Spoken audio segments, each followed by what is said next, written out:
Hey all, Rick here, and you're watching Live Long and Podcast.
Hello and good evening and Happy New Year. Happy New Year. For All Mankind, Season 4, Episode 9, Brazil is over, and it has been since 2024, 2 years ago. But here in 2026, the first podcast of 2026 on Live Long and Podcast, we're just getting started. Whether you're joining us live on YouTube, Twitch, or Facebook, or catching the audio version wherever you get your podcasts, our mission to watch every episode of For All Mankind continues. One covert operation, one political cover-up, and one asteroid diversion scheme that absolutely should not work. And here we get started. Now, here's a guy who watched a dinner party that turned into an escaped Brazil pitch. I'm your host, Dave Mader. And we got a great panel here to break it down once again. Well, one of them is rebooting or something, but he'll be back. Coming in here first, if there's a moral boundary, he's measuring who stepped over it. But if someone serves another bad hotel burger or even a Big Mac with ketchup, and also brains, then he's truly calling it out. It's Kevin Millard. Oh, this Big Mac is gross too. Yeah. Yeah. Hi, Dave. This was interesting. What a penultimate episode. Yeah, I guess. I just want to remind everybody, this is the 9th episode of the season. Save your excitement. Save your excitement. We can't handle it all at once. Okay. We're talking to Jody Simpson next. He's the discriminator disaster coming a mile away. But when the Ranger had to replace it, opening the door for Dev's team to hijack the mission, he's already diagnosing the engineering failures. And when the system breaks, he's the first to tell you why. It's Jody Simpson. It is me. And I also believe that the absurd amount of ketchup on those burgers was probably the highlight of this episode, other than the last 5 seconds. Adding the ketchup to the Big Mac. I don't know if you're a Big Mac eater, Jody, but I don't mind a Big Mac once in a while, but I definitely wouldn't add ketchup to it. It doesn't need it. It's already got the sauce. What are you doing? Ketchup is for children. Yeah, any of you like it? That's what it's. There are some uses for. Put it on the quarter pounder. Get a quarter pounder, Sergei. Quarter pounder with ketchup, I'm okay. But right just light ketchup. Of nothing. But she put on an absurd amount of ketchup. It was flying out of it. Okay, well, we're gonna break down all that and more. She clocked attention the moment the espionage device was found in that North Korean module, and she felt every beat of emotional fallout between Margo, Leda, and then finally Sergei. Style meets steel. It's Heather Narduzzi. Hello, everybody. Ketchup is for children, gross children, and knocking over my camera is for a cat. Damn them cats! Has occurred here. What a cat! What a bad cat. Here he is. It's Sandwich himself. Oh, hello, Sandwich. Sandwich. She's a big sandwich. Yes. You've been a naughty monkey. Or cat, I guess. Well, welcome. And Adam Woodward expected to also join us once he figures out his technical woes. And Jeff Mader is abroad, so he will not be with us tonight. This Jeff's is a lot. abroad now? Good for her. I know. That's what I say. Of course, we have our live streamer commenters here. Yes, this is the first pod of 2026. Sam, welcome. Glad to have you with us. Happy New Year to you as well. Happy New Year! And of course, others here to cover it. I don't know if you're expecting this podcast to be about Brazil, you might be disappointed. Not. I'm sorry. Although Brazil is a great country, and Brazil is brought up in the episode, but it's kind of not really the focus per se. The dream of Brazil, and spoilers if you have not watched up until season 4, episode 9 of For All Mankind, but we're going to be talking all about that. And okay, and with that warning out there, guys, Sergei's dead. Whoa! Spoiled the whole episode for me. He might have committed suicide. It's hard to tell. No, it's pretty clear he didn't. But you know what? If that's what you want to believe, then that's good too, I guess. Yeah. Heather, are you mourning Sergei after watching this episode? Like, are you feeling sad about his story? I had not watched this episode or the next one when I watched originally. And hello, Adam. Hello. Oh, yes, we have mics again. All right. Yes. I was surprised. We're talking about the surprise ending of the episode. So I was surprised, not like story-wise once it happened, but I didn't realize that was going to happen. And yeah, I was bummed. I liked him. He deserved a better end. And we'll get to this when we break down the episode. But so he's just going to straight up leave his wife, just ghost her. Apparently, dude, you deserve to have a Big Mac be your last meal if that's what you're doing. Get out of here. Yeah, I felt so bad for her. She's gonna mourn him so much, and he was just about to fucking abandon her forever. Yeah. Right. And the thing about it is, like, I was still confused. I'm like, oh, is there an actual romance between Sergei and Margo? Like, I know she thought there was, but I thought after the whole, like, him getting strangled and everything else, like, there was, like, all the pretext of that was gone. But the real question, Dave, is does she use ketchup for other things? Well, I don't know the answer to that, but it's I just was kind of like a little thrown off because I always got the impression like what and like in last season when I'm trying not to dwell on what he said, but last season when he was trying to make out with Margo, she's like, I want you to kiss me now, and then he couldn't do it. And I got part of it was like, oh, the KGB is making him do this, so he can't get into it. But I also got the impression like he really is not into Margo in that way. She's just her friend. Perhaps he did not realize that he was into her until he thought she was dead, and then she was miraculously not dead. And then he was like, oh my God, I love Margo. What's up? Yeah, I guess. The episode is called Brazil because apparently, Sergei's plan here was like, well, what if we both defect? You defect again from the Soviet Union, and then I'll defect, I guess, from my teaching job at a high school in Iowa, and we'll go to Brazil and run the Brazilian space program and turn it into the next stage. But before that can come to pass, Sergei is murdered and then staged to look like he committed suicide, presumably by a KGB agent of Irina. Yeah, that's pretty clear to me. But there's more that happens in this episode. There's also the whole discriminator thing, like when them replacing that, Dev's teaming gaining access to the whole system, but then like that's all starting to unravel by the end as they're starting to NASA's starting to figure out that there's something up here. They've released their KGB CIA elite squad up on Mars to beat up Miles Dale in like a back room, which I did enjoy. I realized that this all started because of Miles. This is all going because of Miles. When they're like, we're gonna get you a tax evasion, but not before we beat your face in. What else was going on here? Lee killed that North Korean commander guy. So 2 people died in this episode, Sergei and that guy. I didn't care about either one of them too. Not the right guys. And like when Lee, like the two Helios workers who watch Lee kill that guy, like they could have stopped him. It wasn't like exactly They didn't want to. It wasn't self-defense. Yeah, they didn't. It was like, you know, maybe initially, but like when he's strangling that one guy, but then like after That guy's been wreaking havoc the whole time. Oh yeah, and then also Ed kind of seemingly is going to spill the beans about the whole plot with Dev about stealing the asteroid to Kelly. Big mistake. Don't tell Kelly anything. Kelly might be the worst person to say that to.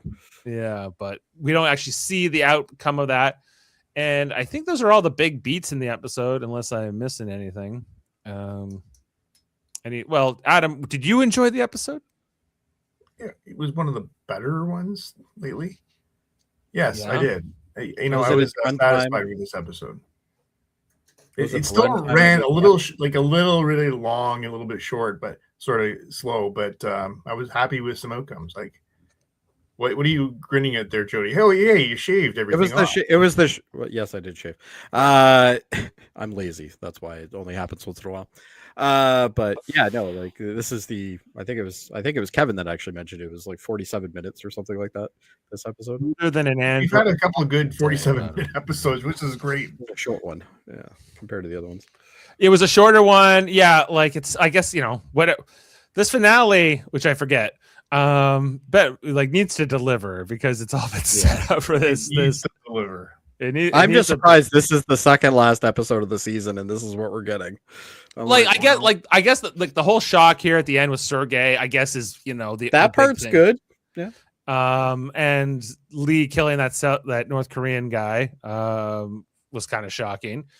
And my conclusion is that these writers and directors that are doing these stories have all come from shows where they've written 20, 30 episodes in a season. I think they're having a real hard time going down to 10. Maybe. Yeah, I think that might be right. Like, so last episode, so this is the 39th episode of For All Mankind that aired January 5th, 2024. So last week it was written by Bradley Thompson and David Weddle, who are they wrote many episodes of Star Trek, including Deep Space Nine. This episode, it's like the names are reversed. Instead of it's Thompson and Weddle, this one is Weddle and Thompson and Kate Burns, another writer, who have all teamed up here for this episode. They needed 3 people to write this episode? Apparently. Wow. And directed by Sergio Mimica Gazan, who's directed like almost all the finales for All Mankind, and they seem to bring him in for like the big ones. So he's like setting up the finale here. But I think that there's something to that we're missing stuff here. Like even in this episode, like Miles says, I was against the strike. I was like, were you? We never even saw you during those episodes. Like, we had no idea you were still alive. And if you were so against the strike, I think that would have been interesting to see a scene with him and Massey talking about that, since they're like kind of making eyes at each other sometimes. And like it's kind of it's like some kind of a romance of some kind, I think. But like that's been kind of left out here. But he's all about the heist. He's all about making the money here and getting his face beat by and hey, say what you will, but world peace could be brought about by the CIA and KGB working together to beat in Miles Dale's face. So there's at least something happening there.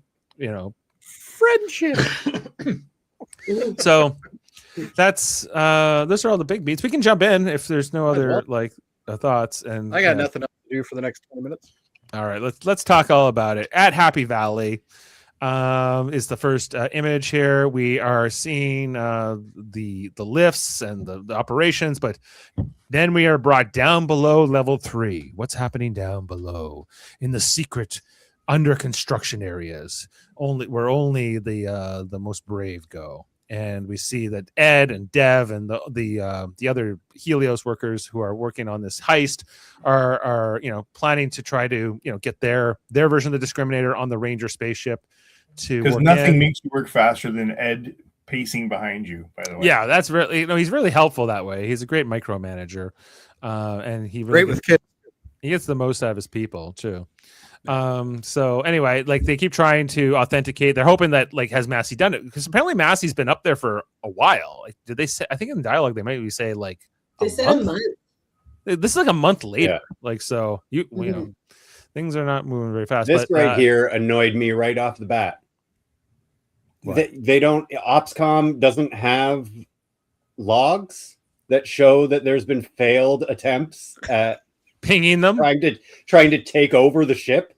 Yeah, they don't have that. I type my password in 3 times at work, and I have to go through a whole rigmarole to get back access. Every time I move locations, I have to go through a rigmarole. If I sign in, yeah, I have to do it like 3 times a day. But this is 2003, everyone. So I don't know. You know what though? It's like Daniel never really checked anything until this, so she'll find it now. Yeah, a little maybe too late though. Anyway, it's not working. So we see that up on the Ranger, it's receiving it, but it's denied. And we see, Massey, who is part of that crew, she's been trying to find an opportunity for a month to switch this out, but she cannot. So, here we see it being authenticated by the actual Happy Valley True Opscom. And I guess this was her backup plan, or maybe she cooked this all up herself. Massey's like, I know what to do. I'm going to sabotage the existing equipment by using a little squeeze bottle made with some eye drops, basically, and put that into the device here. So we see here she squeezes the little bottle, and one drop of solitary drop goes in the exact right place. Yes, it must be a fan sucking it in, eh, Jody? I'm sorry. Is that like a fan sucking it in? Yeah. What are these slots here on the front of the discriminator? I would assume that's so moisture can get in and ruin it. That's the moisture regulator. What it does is it lets in moisture and it fries itself. Oh, okay. Well, what a sophisticated piece of technology here. No, but is this believable? I think this was a little good way to do this. It worked. It seems to work. God, so yeah. How many times I've washed my flash drive and it still works fine? I'm like, come on. But this one drop, we see steam or smoke or something coming out almost immediately, and then the device completely turns off. And so it took her a whole month to come up with that plan? Apparently. Which, by the way, they're in a weightless environment right now, are they not? Yeah. Yeah. So why is the steam coming out of that vent? I don't know. Because it's regulating the moisture. Oh, it shoots it out after. Okay. Yeah. Yes. Yeah, after it fries itself, it's like, here, let me show you the smoke. Yeah, that's. It's a suck and blow fan. All these rules. I'll leave that on the table. Anyway, so as we see that go out, we get this wide shot before the credits where we see Ranger is pushing the asteroid and how much big Ranger's a massive ship, but we see how much bigger this asteroid is than Ranger as we pull back. The asteroid's much bigger. And we see it there, as it's kind of, I guess, heading towards Mars. Did anybody see that and instantly thought there was a worm inside there? Is that what you think? That just me? It just looks like it makes you think of an apple with some holes in it. Yeah. I was just thinking of that crater in Star Wars. Yeah. Anyway, Brazil is our title card as we had, get our credits and everything else. And then we come back and we see this is what the aftermath of that one drop is, what it did to the circuit board. It seems a little off to me. I'm not an expert. It's a voltage regulator, but for some strange reason, when it burned, it killed all the copper wicks that are all through it. Yeah, so maybe there was something else in that solution. Who's to say? Who knows? Maybe acid. Maybe anyway. So they know it's broken. They need to they need to replace it. So Massey says, "I know where the replacement part is. I'll go get it." They're like, "Oh, good job, Massey. You're the best." We're so glad you're the one that knows where it is. And we see she does this little swap here, the one she brought up in her bag versus the one that's actually meant to be the replacement part. So nobody saw her up there with the bag walking up to go get it. No one saw it. No one checked it. So anyway, then back on Happy Valley base, we see here Kelly is giving her, she's trying to brief Dev on what she found when she went to that crater, a Korolev crater, to look for signs of life here on Mars. But Dev's busy playing. He's busy playing with Alex. I mean, he's busy being a better grandpa than his actual grandpa. So. Yeah, that's true. This is true. And Dev is very uninterested in everything Kelly's saying, throughout the whole meeting. Yeah, but he's uninterested in a lot of things that people say. He just doesn't. He's got his own agenda. You know what? This is probably the most interesting thing on the whole episode. She may have found life. Yeah, and he's like, I can't wait to read your report. Anyway, I'm He's like, I have I other need to see things your to deal dad. with. I think she does call it stealing out. Like, asteroids and why are stuff. you hanging out with my dad so much? It's kind of a strange operation. And he says, well, yeah, I'm working with your dad on the asteroid program. And she's like, you are? Like, She's like, just don't let him try to teach you how to ride a bike. yeah, well, That she was would be around bigger for those problems. events. That's true. But yeah, anyway, he's very like, he's kind of like, he's not telling anything to Kelly. None of what he's really up to. He's like, yeah, your dad's great. Love him now. We got all over all our issues. And I'll read your report later. Anyway, so presumably there's somebody who cares what Kelly's up to scientifically, but Kelly seems to. yeah. Well, that's important. Yeah. Anyway, get out of this one. Man, I took a lot of screenshots. Anyway, we then catch up here with Miles it's Miles and Ed, right? Talking to Lee, the North Korean guy.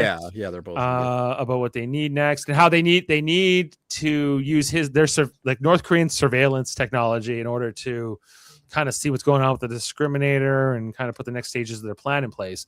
So, and Lee, and Miles says, well, we're trying to get your wife out of North Korea, but the harder part is getting her on a Helios ship to get her into to Mars next, because bringing her to Mars is one of the conditions Lee wants. And I'm like, I don't know. I feel like getting her on the spaceship seems easier than getting her out of North Korea, but I don't know. Who am I to say? If like Miles, like what resources would Miles have to get her out of North Korea? Like, None at all. Like I could see it like if there's somebody who was in the military, and maybe he's just some guy. I know he's just some like unemployed oil worker who runs a black market. But he's he's selling toothbrushes and mouthwash and underwear and whatever else. I think we're meant to take him seriously. I don't think he's meaning to deceive Lee here in the scene either. So it's kind of hard to believe. I think that he has never had any intention to bring the wife up. He just uses this to get what he wants. Yeah, maybe. And it might blow up in his face. Anyway, but Lee's in on the plan. He knows bringing the asteroid here will mean that Mars can be a more sustainable place. He won't have to go back to North Korea, et cetera, et cetera. So Lee's on board on some levels. He's going to help them with the surveillance and the spy technology. So basically, they install something on the North Korean cameras so that they're able to see them all. The North Koreans are spying on the rest of the base. This became the big reveal here. They've always had access to the rest of the base. They've seen everything that's going on. Well, that's handy for them. Not so much for the CIA and the KGB running counterintelligence, but they're all happy they can not only see what's going on, but they can hear what Danielle is saying to Ranger and different things as well. So as far as the heist crews go, they're getting all their pieces into place. That seems to be going their way. Authentication successful. Don't worry about the prior attempts. And so now they're in control. They'll be able to control the engines when that spaceship gets close enough. The next scene is back on Earth at Houston. We got this is what is this scene? Oh, this is Aleda presenting the mine. Because they're still thinking the asteroid's coming to Earth, and that that they're going to mine the asteroid, and it's going to take how much time it's going to take.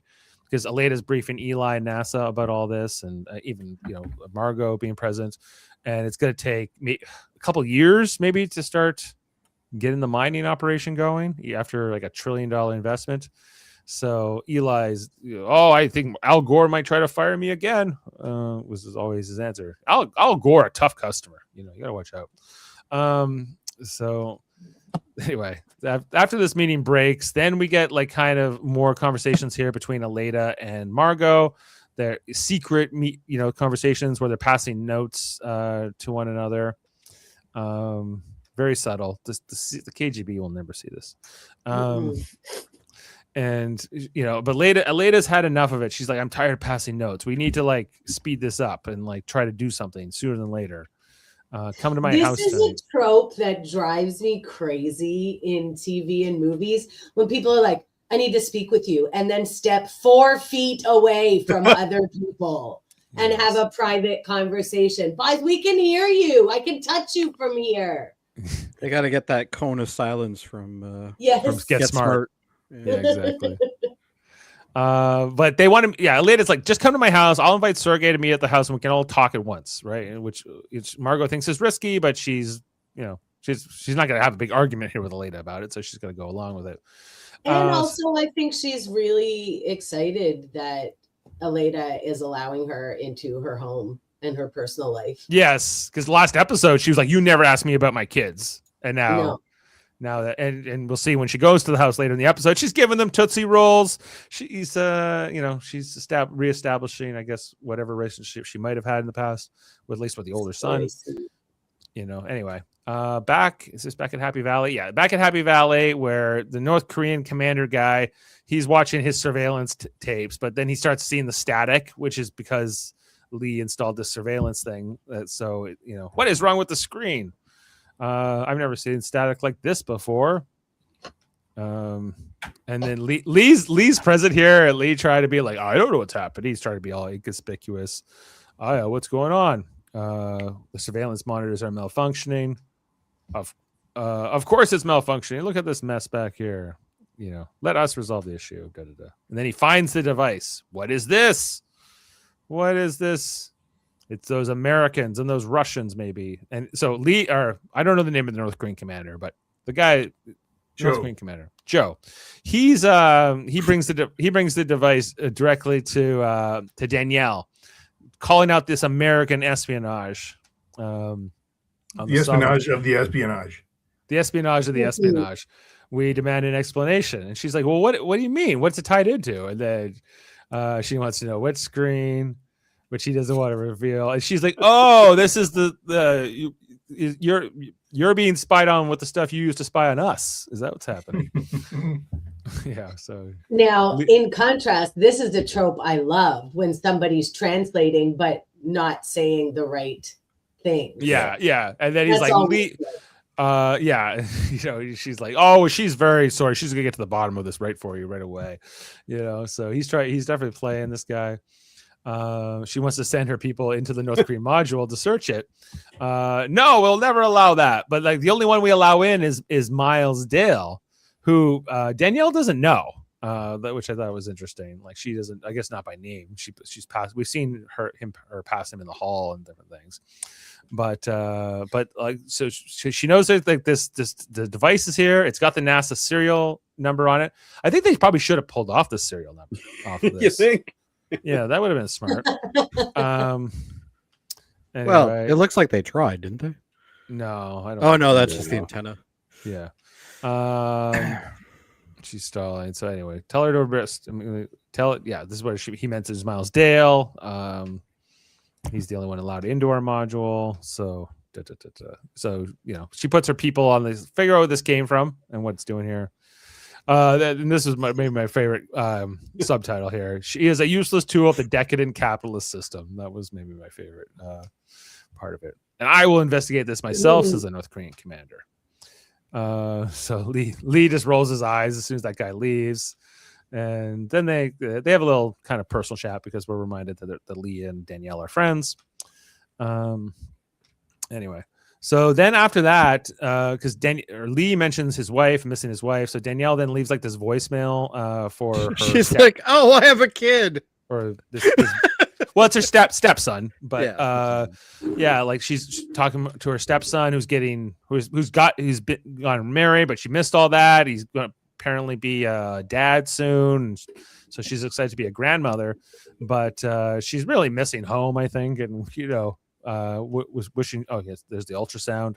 Wishing she probably wasn't here, but she's duty and honor and sacrifice and keeping the space program going. And in this timeline, there's only 3 series of Star Trek. Yes. Oh yeah, she mentioned Star Trek. The 3 series that Ronald D. Moore. Save that conversation because I learned something on this one. Oh yeah. Okay, we'll save that one. But yeah, no. so. What I was going to say is Now I usually wouldn't speculate like this because I had watched ahead, but I have not seen the last episode of this. So can I speculate that this whole bit setting up Danny with the emotional, oh, I miss you, I should have been there, and this and that, the other thing, they're going to kill her off. She's going to die next episode. I feel First like. thing I thought. Yeah, Really? me too, Kevin. Well, we'll see. I'm okay with it. Shocker. I feel like he was really good at managing a small crew, but when you have like this giant space station, I guess, or planet station, it's way more unmanageable. You got like black market crap. Crew's under 5 is all she should have. She'd Korea's be doing fine if Ed wasn't there. True. That's true. and Jeff. And And Dev. Yeah. And Dev, yeah. But yeah, anyway. So then after all that, we get the scene here at Aleda's house with Margo, who's here for dinner, along with Margo's KGB handler, but he's not allowed inside. He has to wait outside. So he doesn't know what's going on. And Sergei's already been here for hours waiting, parked many blocks away. So, and this is where Margo's looking at him like with like kind of like that look that, I don't know what, like love, I guess is the word I'm looking for. So, they're really. I think he's amping giving this a up. love look there. He's like, yeah, forget my wife in Iowa. Barely know her name. Anyway, then they're working on the calculations for the asteroid because they needed Sergei apparently, like legitimately for like this consultation on what they're planning to do with the asteroid. And they're talking about like, well, what will happen? What would be the geopolitical consequences of all this? And then Aleda's husband like puts an end to all this and says, the dinner's over. We're not talking about this anymore. Enough geopolitical, intrigue and discourse, which even Aleda's son is a little bit thrown off. Anyway, this is where Margo is reconnecting. She gives. I don't know if she ever met Aleda's daughter actually, because Aleda's daughter's presumably younger than 8, so she probably never met her before. But she gives her a Tootsie Roll and wins her over pretty fast. This was very sweet. I really liked this. Margo, like, getting to do the grandma thing, because I think there's kind of like a mother-daughter relationship with Margo and Aleda, whether Aleda wants it or not. Mm-hmm. And I think this was a very sweet moment for Margo, and it felt very natural how she just winked at the little girl and gave her a Tootsie Roll, and just I thought it was sweet. Yeah, it's unbelievably unnatural for Margo to be so kind. But who the hell loves Tootsie Rolls? No, I like Tootsie Rolls. You like them? Oh, yeah. No, I am they're gross. severely anti Tootsie Roll. Yes. Really? I didn't realize this was a big thing for everybody. I cannot stand Tootsie Rolls. Slight hint of don't get me wrong. I ate them, but like they were like the candy. I got a Halloween candy. Like the Tootsie Roll was like okay. That's the scale of Halloween candy, like the orange wrapping. Those orange wrapped things. Yeah, Tootsie Roll. Those are the peanut butter ones. Those are gross. Yeah, and then Tootsie Rolls was second from the bottom. Yeah. Oh, the worst thing. Caramel corn is worse than candy Tootsie corn. Rolls. Yeah, but, candy corns. Candy corns. No, those are bad. I never had them, but circus peanuts are apparently pretty bad too. Anyway, so after all that the kids leave for the dinner and everything, we got Margo and Sergei just talking about what their plans are next. This is where he pitches Brazil. Like, why don't we'll run off to be like in the Brazilian space program together, and it will be like the old Apollo Soyuz days, and we can do something completely new. And the Brazilian government would love to have us down there. So do we think that the whole reason for Margo to be there is to get to Sergei? Is for the KGB to get to Sergei? Because she doesn't really need to be in Washington. The only reason would be like if the Russian president wants to just kind of irritate Al Gore and the American government by sending her specifically. But that's a good point. Also, but if you kill defectors, you prevent defectors. Right, and I think it's quite possible that this is the ploy by Irina, that the hope that Sergei would reemerge once she's over there. Yeah, because they probably lost track of him and wherever he was, so, and they probably want to cross out the red in their ledger on him, if you will. And whatever his wife's name was. Anyway.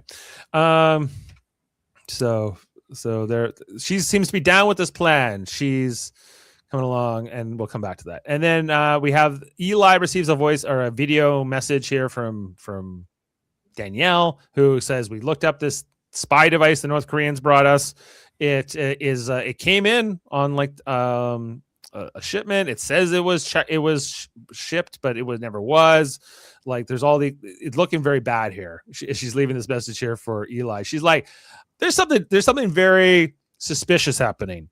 Very like, why would somebody want all this computer technology just to communicate with a spaceship out here? Like, it's not a black market thing. It's not something like that you can explain away very easily. So Eli getting more and more concerned, potentially more constipated, hard to say. But he's should have said robbing places. He's a sticky bandit.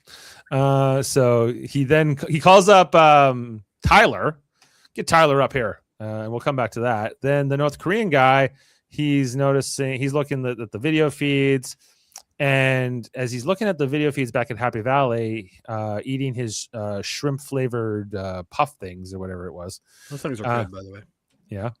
He's noticing Miles Dale. Miles Dale then goes up to the one of the elevators. There's all his things. He doesn't take the lift like when he has the chance there. That's the thing. First thing the North Korean guy notices. Puts on his glasses to be very serious. And then Miles seems to gets in it, but he doesn't emerge on one of the upper levels like you would expect, right? And so through the power of North Korean detective work, he devises that he's actually going down to one of the lower levels, which is accurate. Elevator access restricted. I guess that's what that says in North Korean. So the North Koreans can't see down there, so he's gonna get down. Back to Eli and Tyler, who this is where it's now a conversation with Tyler, Eli, and Irina, who's in Moscow or Star City, I guess.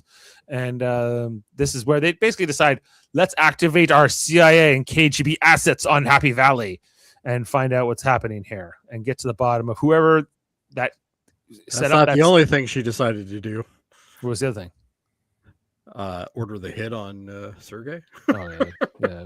Well, allegedly, probably. If anybody would, probably be her. Who else is but gonna do it?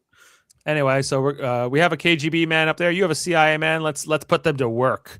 Let's get them to figure out, get to the bottom of all this. So we see the first, the KGB guy is Timur Avalov. I don't remember meeting this character in the previous episodes, but he's a Helios guy, and he was blending in with the fish, Dave. That's why you didn't notice. That's exactly what he's supposed to do. Yeah, because Daniel says, notice him, Dave. I kind of, you were like a big striker guy. You were with the strike. He's like, I had to pretend to be with the strike, but I was. The other guy is Michael Bishop, who we have seen before. He was the guy who got really disturbed when that guy got like his skin melted off, a couple episodes ago after the explosion in that unit. So he doesn't like the strikers too much after that. So he's got a personal vendetta.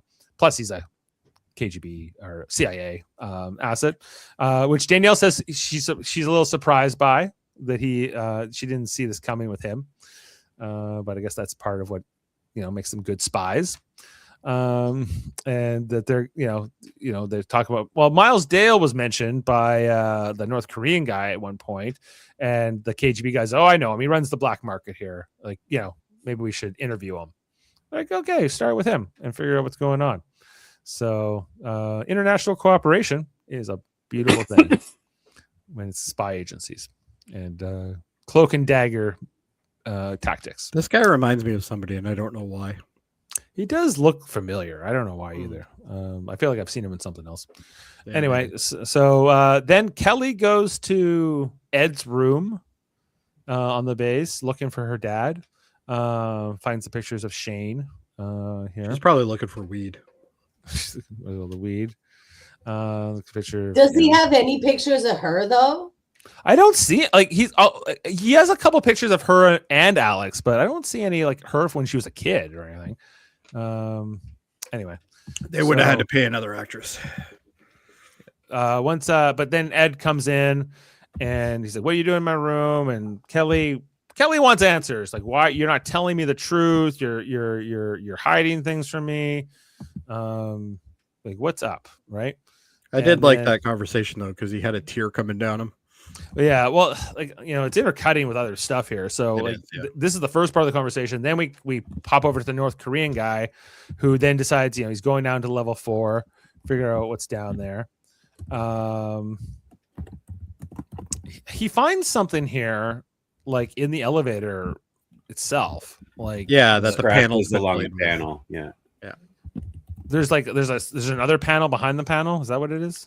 No, I think it's just somebody pried it to get into it. Pried it open. Yeah. Right. The takeaway there. Okay. So he heads down there. Meanwhile, like the not just the CIA guys, but those security guys with sweater vests, they're tossing the base again at Happy Valley, trying to figure out what's going on. Miles sees this going on. He runs into one of these security guys who says, "Hey, I've been asked to go and do an HVAC repair or something in one of these rooms." And then he ends up in this room, and guess who it is? It's Mr. CIA and Mr. KGB, who are like, "Oh yeah, come on in, buddy. We need you to look at this." But then they close the door on him, and I don't think his democratic rights are going to be observed here in this next procedure. They don't have to. It's on Mars. This is true. And so he's a little worried. Back to the whole conversation with Ed and Kelly. Ed talks about his fears of getting old, not wanting to go back to Earth, not wanting to be in a nursing home in a diaper and all these things, and didn't want to talk about that fear with Kelly.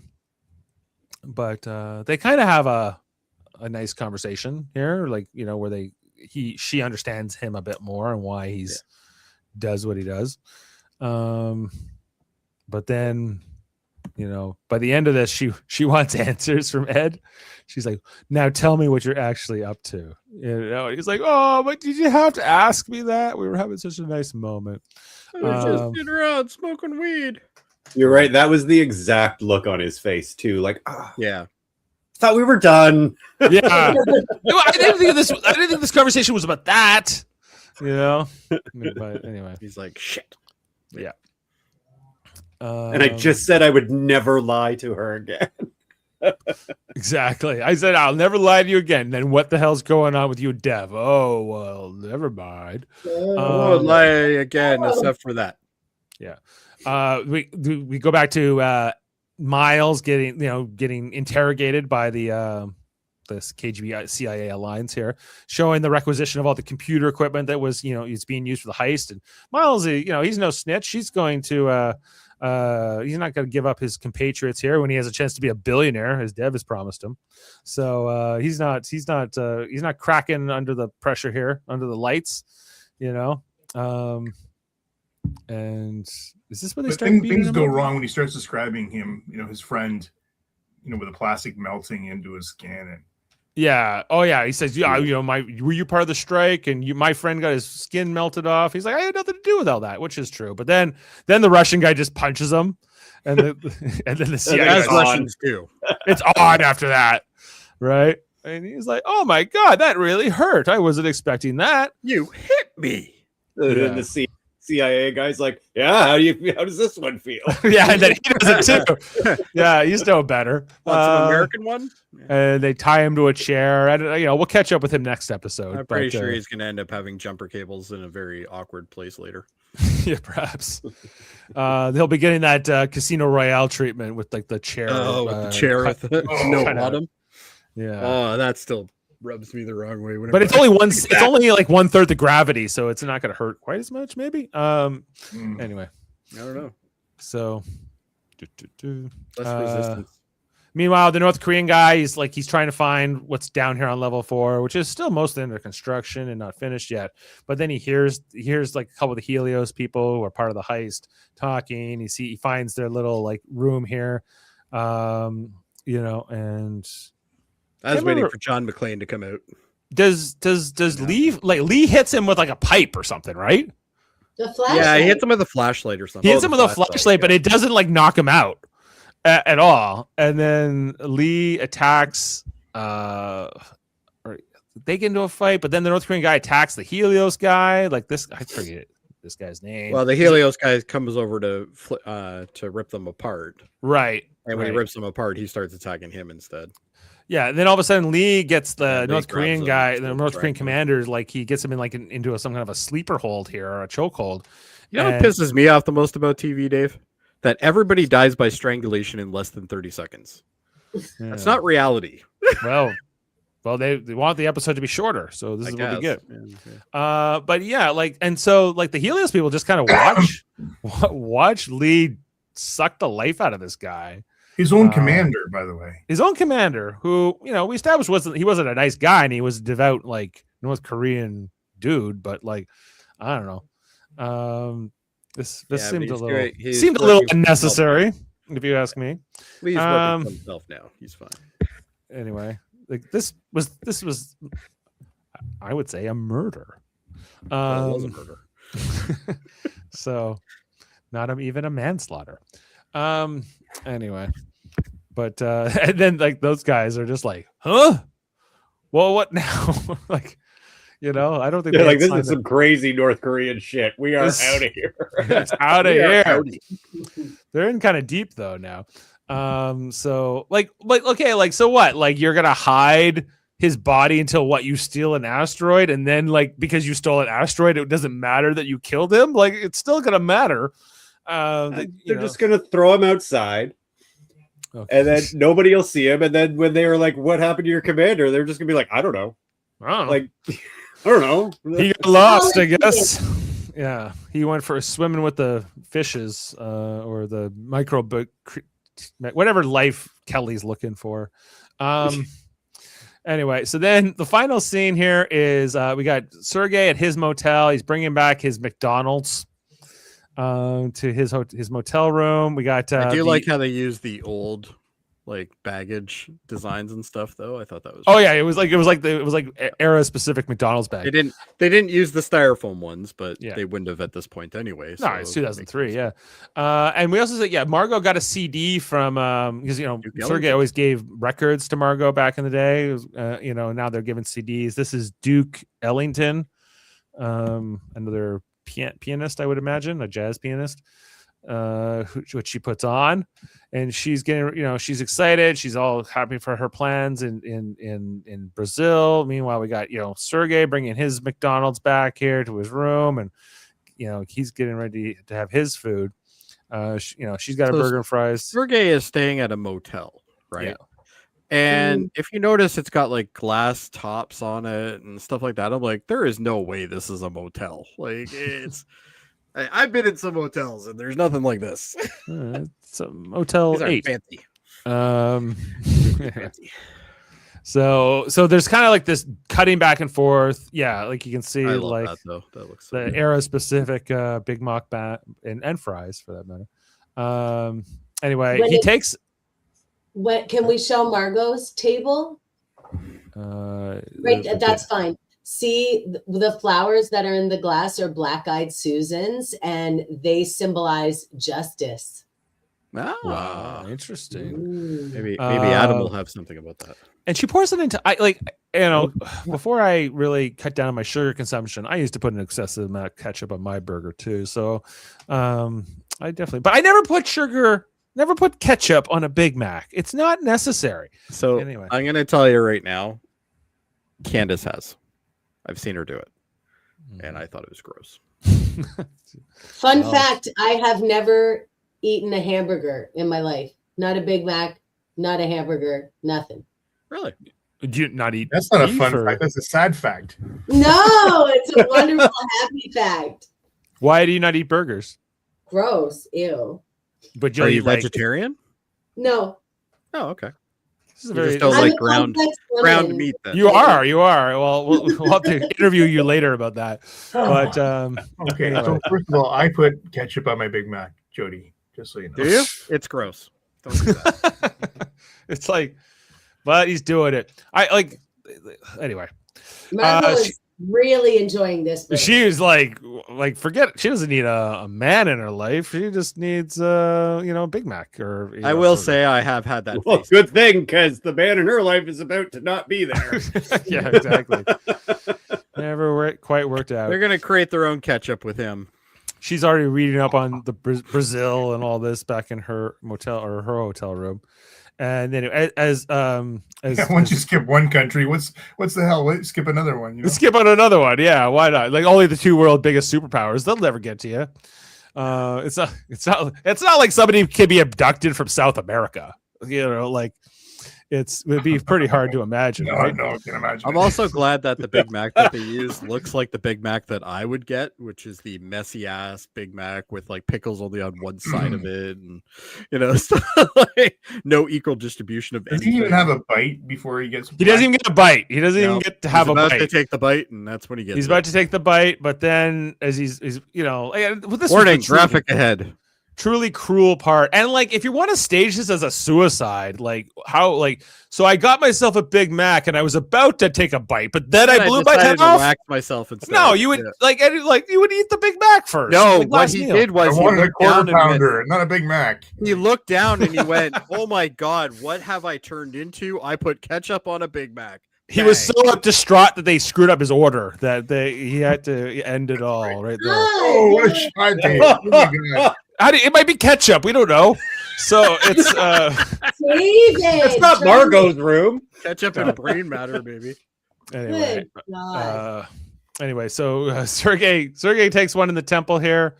Well, Margo's there, and he's on the ground. Then I can't tell what he did with his left hand here. I was trying to figure that out too. He put his fingerprints on the gun with that hand. Yeah. And then he put the gun in his other hand, but the bullet wound is in. No, he shot him from the right side. The exit wound's on the left side.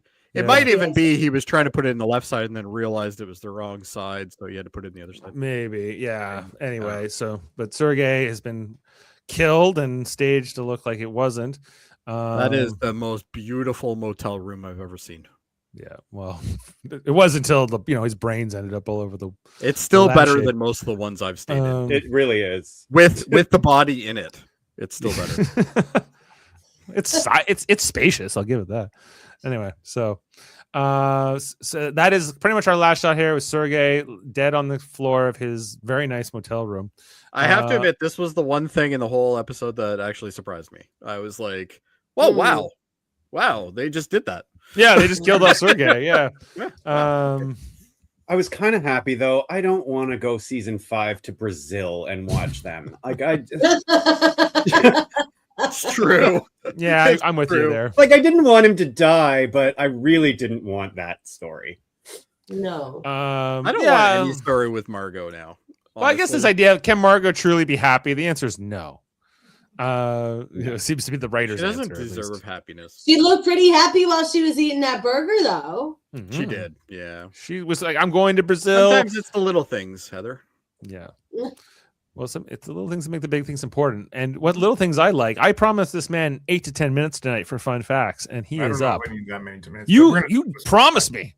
All right, here we go. Fun facts with Adam. Sexy fun facts with Adam. With Adam. Oh, Let's go. That's pretty All good. right. So this episode title, Brazil, is a nod to the Cold War geopolitics. So there's something going on, guys. Brazil was not part of the coalition. If you notice, they didn't sign up, right? They're not one of the M7 nations. Correct. So they're actually implying that Brazil, and they've actually talked about this. Yep. Holy crap! That's a big question. Okay, we'll come back to that. Click. Sorry. Yeah. Sorry, where was it? So Brazil has basically started to come out of the gate into a major space power. They must be because, well, clearly, Sergei thinks it's somewhere to go and work with Margo, and they can really add to the program down there. So yeah, I could buy that they're like if North Korea is going to Mars, I can buy that Brazil is putting a space program together in this timeline. Yeah. I think the big reveal here was the fact that, and it was kind of funny. I mean, Dave, you just sort of came to it. It was the North Koreans have been secretly spying on Happy Valley since the beginning. Mm. I don't even understand what they contribute. Like why the other M7 nations want them there. Like maybe the Russians are pushing for them to be there, so they have like another like Maybe communist country in the mix. But yeah, in this episode, Lee becomes a covert action hero, really, for us, because he's now become, he's been very quiet. But two things in this episode were interesting with him was there was a real reference to when Ed and a familiarity when they were talking in the hall there about their past relationship and the fact that he was 8 months in the capsule, which was kind of interesting because that was the first time you saw a real connection since he was on board whatever ship they were on, waiting for pickup, years ago. So it was kind of cool to see. yeah, although you were to say Lee in this episode, Lee becomes an action hero. I thought you were saying Lee becomes a murderer. Well, Yeah. that too. It can be more than one thing. And then again, I think they just glossed over the fact that Kelly may have discovered life on Mars. That's the big thing here, in my opinion. Again, like when you talk about this For All Mankind and Mission to Mars and all this sort of thing, she has probably got the most important job. Well, no one seems to care on the show other than her. Nobody cares. No one. And I think this could be a really cool part of this whole series if they actually just focused on stuff like that. All that matters is iridium. Poor Kelly. Nobody cares about her work. Nobody cares about her kid. It's bad for her right now. Nobody cares about her kid. Well, she shouldn't have brought her kid. But he's the Mars baby. He's from there. He's little. He can do crimes in small places. Right. Mm-hmm. That's always handy. He's an accessory. Some things that we may have missed. This episode jumped forward a full month. You guys didn't miss that. I heard you talk about it. So Sam looks pretty tired up on that spacecraft. So yeah, can people even take showers in this base? Like, I never see anybody bathing or on Ranger. They do have a shower in the space shuttle, or they did. So I'm sure they have something. Mm-hmm. Yeah, that would be like the biggest thing. Is like, how do we handle hygiene when people are like in tin cans for months and years on end together? So, just some facts on the M7th Alliance, Dave, and everybody else. The treaty was formed in 1997 in the show. Founding members were the U.S., Soviet Union, European Space Agency, Japan, India, North Korea, and the Coalition of Communist Countries for Spaceflight. I did look up whether Canada was part of it, and there was no reference to Canada being part of the ESA. I know we've talked about that in the past. You mean in the show or in real life? In the show. Yeah. Well, we saw Canadians in season 2. Like, I haven't seen a Canadian astronaut since then. No. But the purpose of it was to end the space race. So, we stopped fighting with each other and all work collaboratively, share Mars resources, establish some great joint rules for discipline, operations, and astronaut rights. Sort of fell apart. And prevent unilateral control of Mars by any one nation. I don't think that's true either. Like, but yeah, interesting. Like, in terms of like what like not for one nation, but it feels like there are certain nations that are going to benefit from this asteroid more than others. Of course. And the rules are no single nation can discipline personnel on Mars without consensus. So that's probably why you have the coalition between the KGB and the CIA. It's all part. They're just following the charter. Yeah, they're following the charter. Right. Any nation can recall its own citizens at any time. Right. That was was her name Svetlana, the one that they recalled. Yeah. They never even told us what happened. Like, she was going to be put on trial in India, and we never they never told us the result of that. If she got They do a lot this of show that. loves not telling us the result of things. yeah. Yeah. North Korea astronauts must have private communication with their superiors. Okay. And contraband is prohibited. Well, That's why what it's contraband. is. Yeah. It should be contraband is unprohibited. Miles Dale's like, yes. All right, let's go. So coming back to Brazil, like where does Brazil come in? Well, Brazil becomes as a major emerging space power, but there's definitely some shifting going around now. I mean, this episode was all about shifting, right? Alliances are shifting. People are becoming friends with each other that weren't before. It was called out several times that Dev and Ed are now buddies. Right. So things are really falling apart. So listen, I know we are Live Long and Podcast here, so I really wanted to focus a little bit on that Trek reference. Yes, Danielle says there's only 3 Star Trek series up until 2003. Which So looking this up, and the 3 likely Star Trek series in this episode. No, so last night when I was looking it up, I thought that it was going to be what's his name, Moore's 3 that he was involved in, like Next Gen, Deep Space Nine, and Voyager. And Voyager. However, it's actually the original series. Yeah. Star Trek Phase 2, which never came to pass. Remember that? Yes. Did you hear about That would have been in the 70s. Like they ended up making the motion picture instead. That would have been Next Gen, essentially. Yeah. That's right. And then a version of Star Trek Next Generation, where we're probably the third 3 series that she meant referenced at that point. Interesting. Like in a world where there's all this such more advanced space travel, I wonder how different Star Trek would have been. Star Trek ended in 2005, I think. Well, you think you're referring to Enterprise, yes, which did finish in 2005. But in our timeline, up until 2003, there would have been 4 series. No, 5, because Enterprise had already started by then.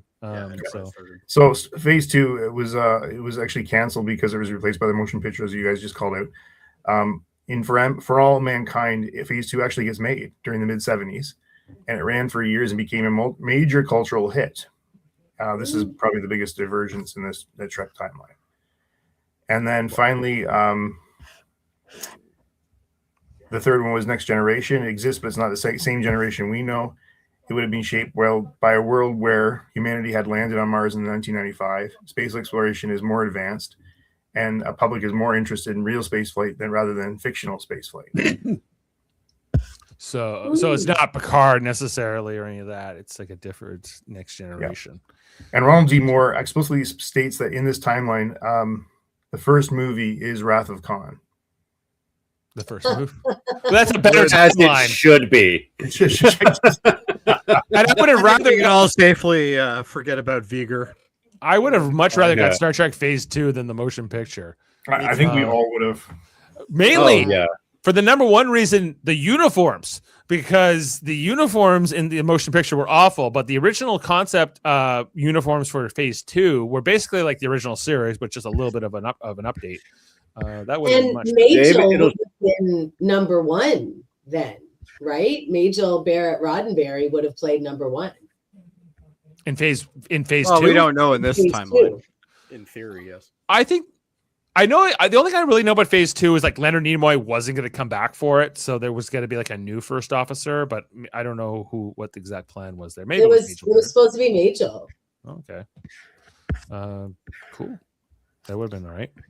Although some people don't like Majel Barrett, so I don't know. I love her, but if that had really happened, would we have been blessed with Loxana Troy in this timeline? I don't know. Blessed? That's the one you went with? Jody, I will fight you, but not on this podcast. I'm not the only one. No, Shives is also a big hater. So we ended up I ran up another rabbit hole about which Star Trek captain resembles for each For All Mankind character. So you want to hear this? This is kind of fun. Yeah, fun. So Daniel Poole, give me a guess here, guys.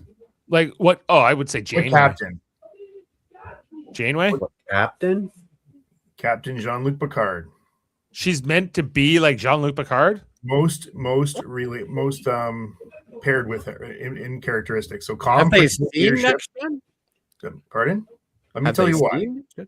Calm, principled leadership, diplomacy first, moral clarity even under political pressure, a belief that exploration should elevate humanity, and the ability to de-escalate conflict with empathy rather than force. Yeah, she doesn't give great speeches, though. No.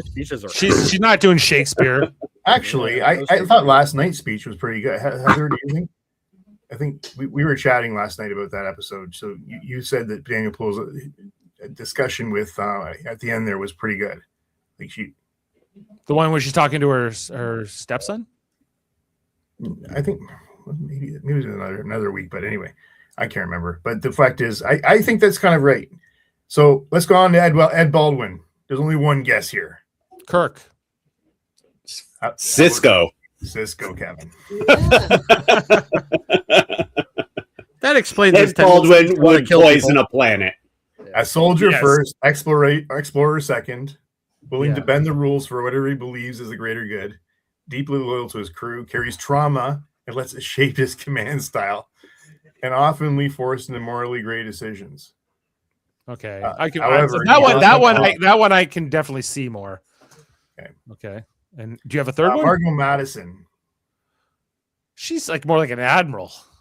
A Badmiral. Yeah. Yeah. So she called. They basically went to Captain Spock from Strange New Worlds era. Okay. She's not a captain, but her leadership archetype is very Spock-like: hyper rational and decision making, emotional suspension or suppression. Believes that logic can solve any crisis. A deep internal conflict between duty and personal loyalty, and a quiet, intense moral compass. I would even compare Margo more to like 7 of 9 or somebody like that. You know, like.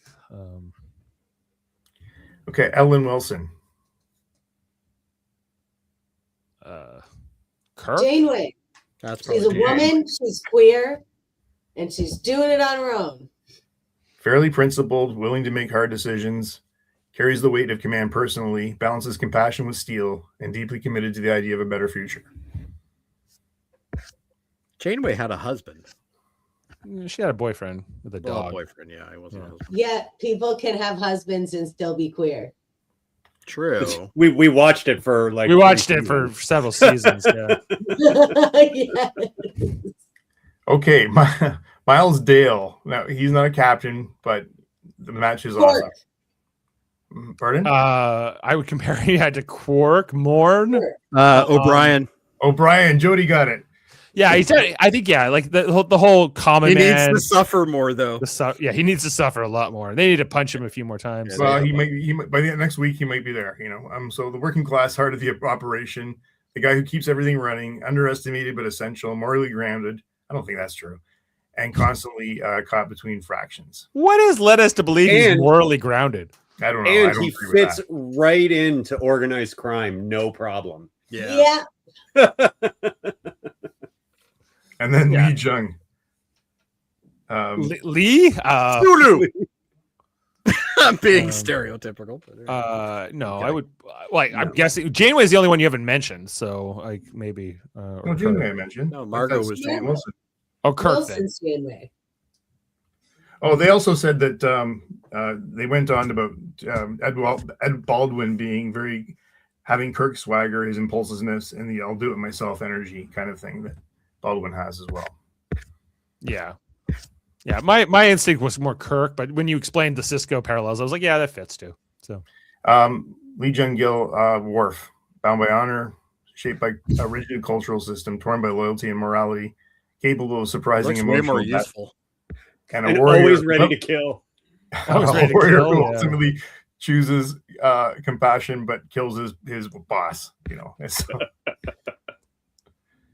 Anyway, those are my fun facts for tonight, guys. well, thank you, Adam. Those were very fun. I think They you were- actually Very hit fun, the very sexy, fun fact. I think you hit the level that Dave wanted. I think that was the right amount of time. I Yeah, felt it was that last good. It week. was. It I lived felt- up to I my hit a low expectations. last week. It's okay. There you go. We're That's back. good.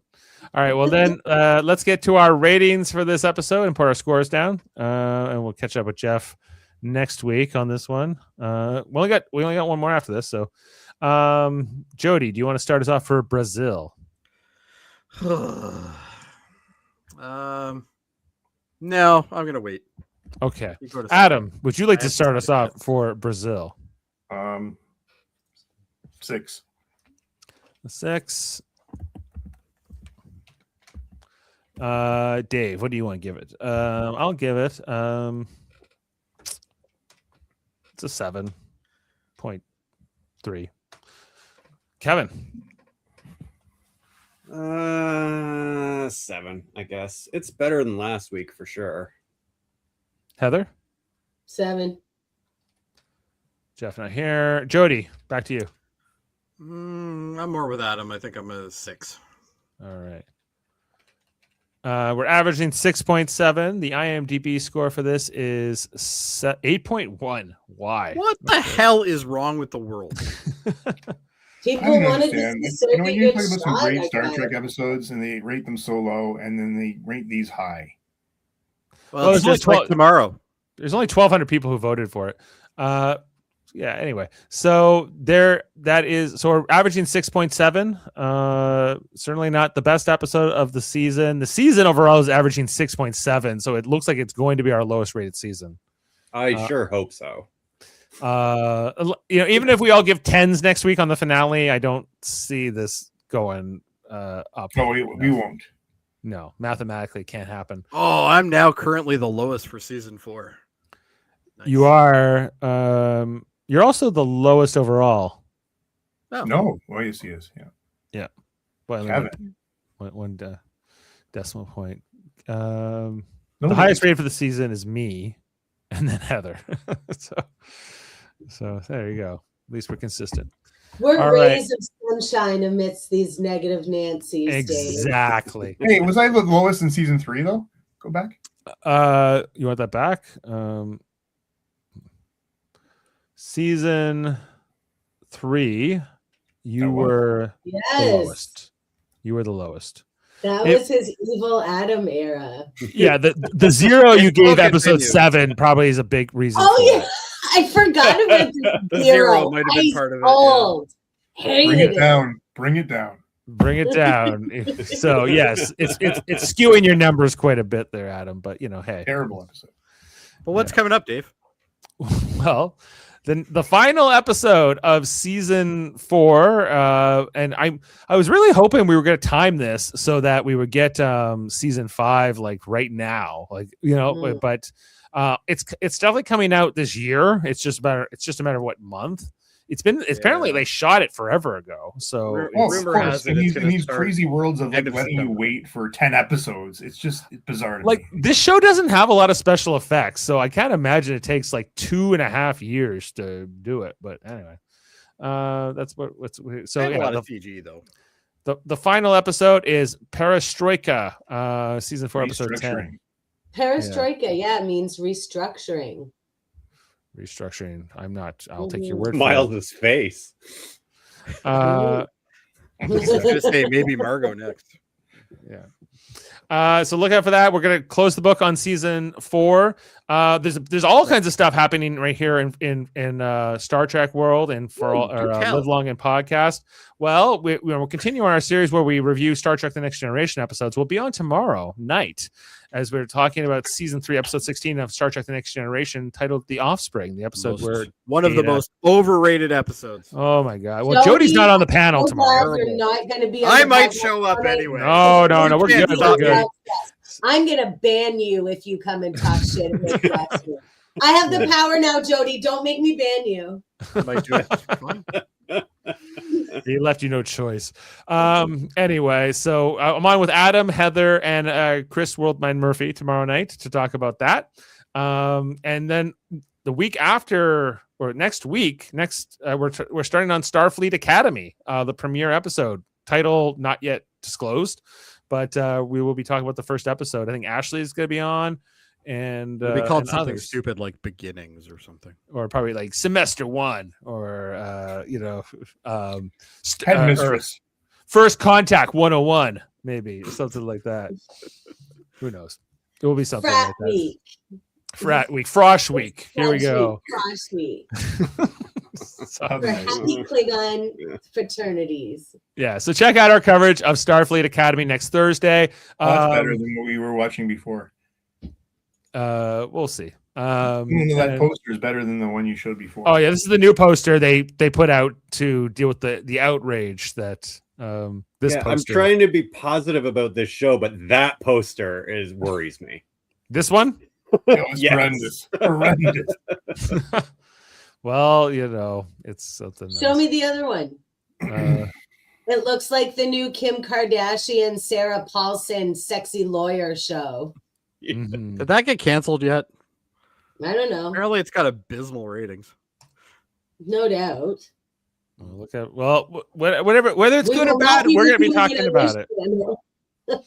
So Well, you kind of will. It'll be called Starfleet Academy. And I got to figure out what we're doing with TNG, or even what we're, maybe we should do TNG on Monday nights while we're doing. Why not? While we're doing Academy. I don't know. What night is Academy on? It's on Thursdays. Oh. So, anyway, so check out our coverage of the finale of For All Mankind next week. And I think that's it. We did a Radio Theater recently. Oh. Check out our Galaxy Quest read. It was a lot of fun. It took us like 2.5 hours, but we did it. And it was such a fun movie. It was a lot of fun. We had a lot of fun. We had a great great. cast for that. Really recommend you go check that out if you have not already. Well, and thanks to all those out there in the live comments. We appreciate all that too. Okay. Well, we'll sign off for tonight, and we'll see you next time. And I'll see a couple of you tomorrow night as well for The Offspring. And until then, live long and podcast. Good night, everyone. Good night. Beam up some Star Trek content with Live Long and Podcast. A roundtable movie discussion with Hey, did you see this one? And take a peek into the darkness with Heard Noise, Must Investigate with Michael Chan. Watch us duke it out on trivial debates. And let's chat about TV with the Super Mario Brothers. It's all here on the United Federation of Podcasts.